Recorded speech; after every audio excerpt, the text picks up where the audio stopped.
Hi అండి, welcome to Preethi channel. ఎలా ఉన్నారు? ఈరోజు నేను మన కోసం చూపించబోయే రెసిపీ కొరమేను చేపల పులుసు అండి. చాలా సింపుల్. బ్యాచిలర్స్ కానీ వంట రాని వాళ్ళు కానీ ఎవరైనా సరే చాలా సింపుల్గా ఈ వీడియో చూస్తే చక్కగా చేసేసేయచ్చు. మరి ఇంకెందుకు ఆలస్యం, రండి మరి వీడియో స్కిప్ చేయకుండా లాస్ట్ వరకు చూసేయండి. కొత్త వాళ్ళు చూస్తున్నట్లయితే ప్లీజ్ సబ్స్క్రైబ్ మై ఛానల్. ముందుగా చేప ముక్కలను, కొరమేను చేపలండి, శుభ్రంగా కడిగిన తర్వాత రుచికి సరిపడా సాల్టు, ఒక పావు స్పూన్ వరకు పసుపు యాడ్ చేసుకోవాలి. అల్లం వెల్లుల్లి పేస్ట్ కూడా ఒక హాఫ్ స్పూన్ యాడ్ చేసుకోవాలి. ధనియాల పొడి ఒక పావు స్పూను, జీలకర్ర పొడి ఒక పావు స్పూను, కారం ఫుల్గా ఒక స్పూన్ వేసుకోవాలి. అలాగే ఒక 2 స్పూన్ల వరకు ఆయిల్ యాడ్ చేసుకొని ఈ మిశ్రమాలన్నీ చేప ముక్కలకి బాగా పట్టేటట్టు బాగా కలుపుకోవాలి. కొరమేను పులుసు మనం చేసే విధంగా చేస్తే చాలా మంచి టేస్ట్ వస్తుందండి. మూత పెట్టి ఒక అరగంట పక్కన పెట్టుకుందాం. ఒక మీడియం సైజు ఉల్లిపాయ, ఒక టమాటా, ఒక 2-3 పచ్చిమిర్చి తీసుకొని మిక్సీలో బాగా స్మూత్గా పేస్ట్ చేసుకోవాలి. ఇప్పుడు స్టవ్ మీద కడాయి ఆన్ చేసుకొని పులుసుకి సరిపడా ఆయిల్ యాడ్ చేసుకోవాలి. ఇంకొక మీడియం సైజు ఉల్లిపాయను బాగా సన్నగా తురుముకొని కట్ చేసుకోవాలి. చూసారు కదా, ఈ విధంగా సన్నగా కట్ చేసుకుంటే బాగుంటుంది పులుసుకి.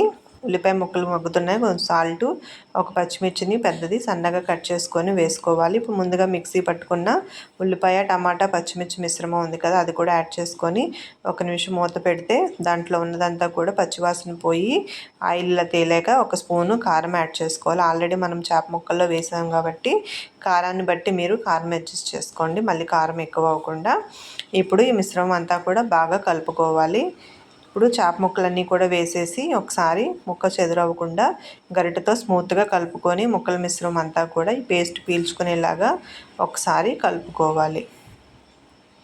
చూశారు కదా, ఈ విధంగా కలుపుకున్నాక ఒక నిమ్మకాయ సైజ్ అంతా చింతపండు రసం తీసుకొని ఈ చేప ముక్కల మిశ్రమంలో యాడ్ చేసుకోవాలి.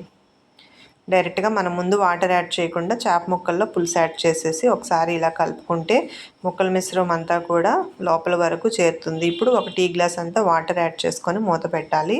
కరెక్ట్గా ఒక 7-8 నిమిషాలకి ఈ విధంగా మరుగుతుందండి. ఇప్పుడు కొంచెం కొత్తిమీర యాడ్ చేసుకోవాలి. కల్లుప్పు మనం ఇలా మరుగుతున్నప్పుడు యాడ్ చేస్తే మంచి ఫ్లేవర్గా పడుతుంది. ఇప్పుడు ఫైనల్గా కొంచెం గరం మసాలా ఒక హాఫ్ స్పూన్ యాడ్ చేశాను. ఇప్పుడు చేప ముక్కలన్నీ కూడా ఈ విధంగా పులుసు అంతా కూడా మరిగి ముక్కంతా మంచిగా ఫ్లేవర్స్ అన్నీ పడుతుంది. చూసారా, ఇలా నూనె అంతా కూడా తేలుతుంది అంటే చేపల పులుసు రెడీ అయిపోయింది. ఇంకా స్టవ్ ఆఫ్ చేసుకొని మనం సర్వ్ చేసుకోవడం ఆలస్యం అండి. ఫైనల్గా కొంచెం కొత్తిమీర వేసుకొని దింపేసుకుందాము. చూసారు కదా, ఈ రెసిపీ మీకు ఎలా నచ్చిందో నాకు కామెంట్ చేయండి. కొత్తగా వంటలు రావు, చేపల పులుసు అంటే భయపడాల్సిన పని లేదండి. బ్యాచిలర్స్ కానీ వంట రాని వాళ్ళైనా నేను చెప్తున్న టిప్స్తో చాలా సింపుల్గా చేసుకోవచ్చు. నచ్చిందా? మీరు ట్రై చేయండి. ఈ రెసిపీ ఎలా ఉందో నాకు కామెంట్ చేయండి. Thank you for watching. మీ ఫ్రెండ్స్కి, రిలేటివ్స్కి కూడా please share my video. Thank you.